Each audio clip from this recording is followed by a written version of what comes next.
Brother Sobchak served as a member of the Death Watch during the era Indomitus.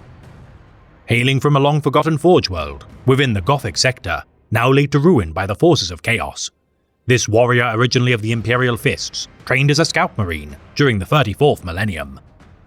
Rising through the ranks of his kinsmen, aided by his innate talent as a technomat, analyzing his enemy's strengths and weaknesses, inflicting maximal damage. Eventually, Sobchak studied upon Mars, treading the path of a tech marine. Completing his studies within the Sol system, Sobchak was assigned to the 5th Company, the Heralds of Truth, distinguishing himself as a master of siege warfare for 2 centuries of service. Earning a reputation as a tech priest capable of conducting near-miraculous feats of engineering. With only the merest resources, Sobchak maintained his kinsmen's weapons and armor, as by their side, he devastated fortifications on thousands of Renegade and Xenos worlds.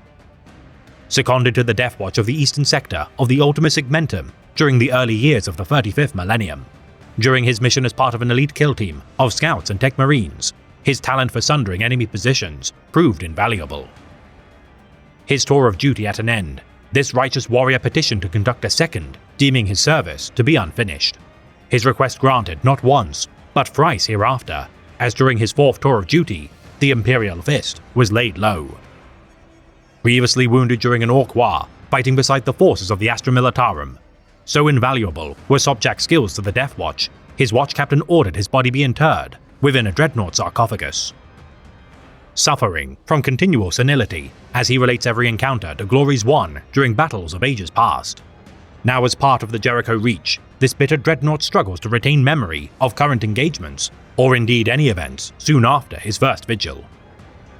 Now destined to never return to his chapter of origin, his kindred of the Death Watch tolerate his endless ramblings, despite his assertions that Space Marines of prior generations were greater than the present. Extremely short-tempered and quick to rise to arguments, regardless, his skill in battle, wielding his immense seismic hammer, melter gun, and heavy flamer, have salvaged many a perilous engagement from the clutches of defeat.